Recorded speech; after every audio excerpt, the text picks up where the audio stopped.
Hi, I'm Shannon and welcome back to my channel.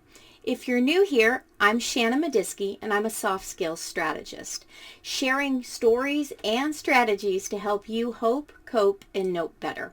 And today I'm going to share a story and some strategies to help you do something that you dread, that you absolutely don't want to do, but you have to. And I'm going to share a story that happened to me back in high school, a long time ago. We had to jump 10 hurdles and it was sprung on us. We didn't have any advance warning. And I was not athletic, still not, hated PE for multiple reasons, but none of that changed the fact that I had to do it. And it had to be done before the end of the class. There was no putting off. I'm sure that the teacher did this intentionally, assuming that some of us might accidentally become ill or be absent that day or just frankly skip class. And I'll admit, I probably would have done that. But the reality was I couldn't get out of it. I had to do it, and I absolutely dreaded it.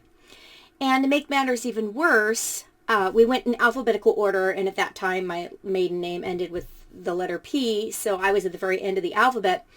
So to make things even worse, I had to watch all my friends, including some very athletic friends that I had, just bite it. You know, they might clear the first hurdle or the second, but they'd bite it on the third or fourth, and they'd have to get back up and just keep going, and they'd be bloody, and their knees were full of that red gravel that you see on tracks. And, okay, I've set the scene. You have the mental picture. I didn't want to do it.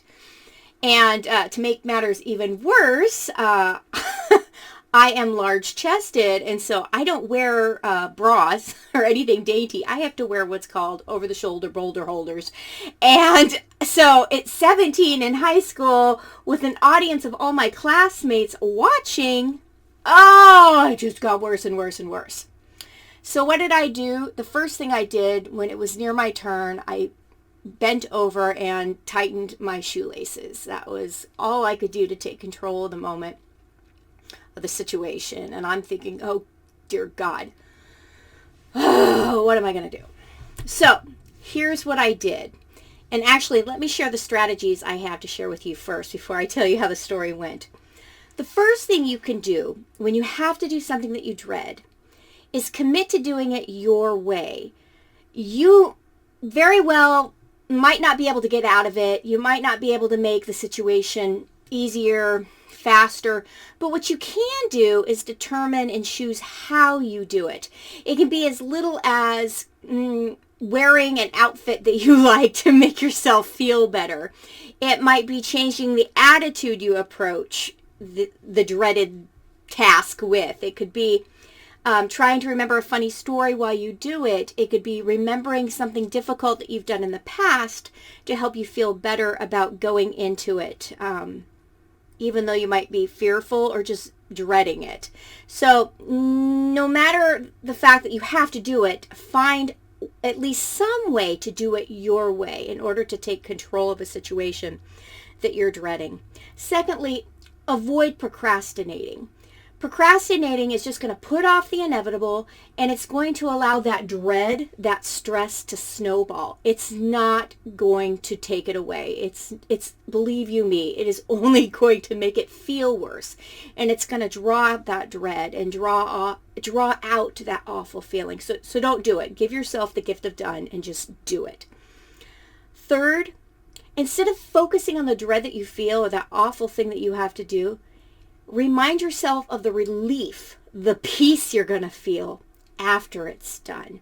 So while you're doing it and while you're gathering up the gumption and the energy to do it, just keep your eyes on the prize, which again is that gift of done. That's where you want to get.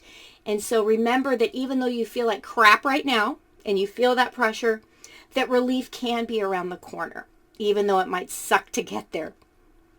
Fourth, there is a time and a place for overachieving. But when you have to do something that you don't want to do, that's not the time. There really is a thing as good enough. Good enough exists, and sometimes that's exactly what it is.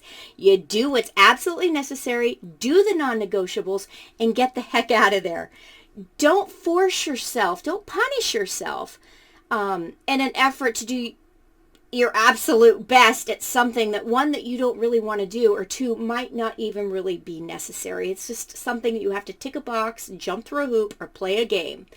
Do it, and don't stress yourself out more than absolutely necessary. And the last strategy I have for a situation like this is give yourself grace. When you're facing something that you absolutely don't want to do, a challenge or a task, recognize that that's difficult. The task itself might not be difficult, but the amount of mental and emotional energy that it's taking out of you, that's difficult. So be kind to yourself. And, well, how do you do that? Think about how you would treat a friend going through a similar situation. Think about what you would tell him or her. And then look in the mirror and think about that yourself. Treat yourself that same way. Be encouraging. Remind yourself that, hey, you will get through this. You can and do difficult things. You've done them before. It might just not feel like it right now. And remind yourself that that's the anxiety, that's the stress, that's the worry talking and the fear. And you can put all of those things in their place, which is under your control. So those are my 5 strategies for doing something that you absolutely don't want to do. But getting back to the hurdles that I dealt with in high school. Yeah, I did them.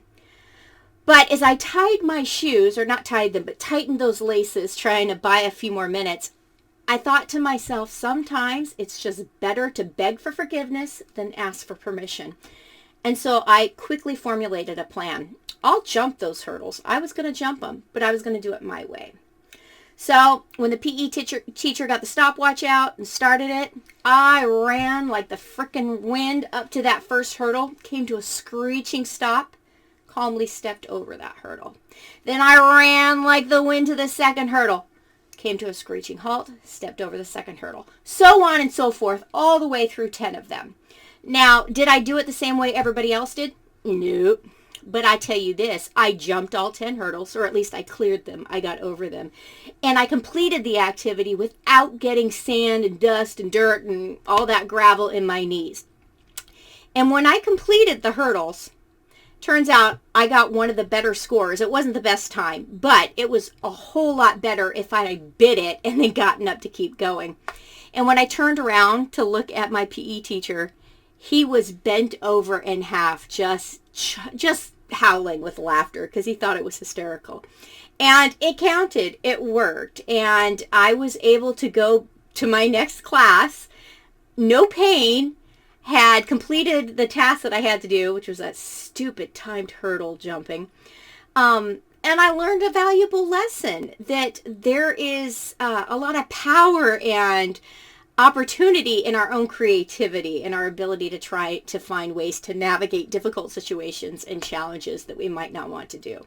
So I hope this story has given you a little chuckle, and I hope the strategies that I shared help you tackle the next difficult thing that you dread to. Thanks so much for watching, and I'll catch you in the next video. Bye-bye.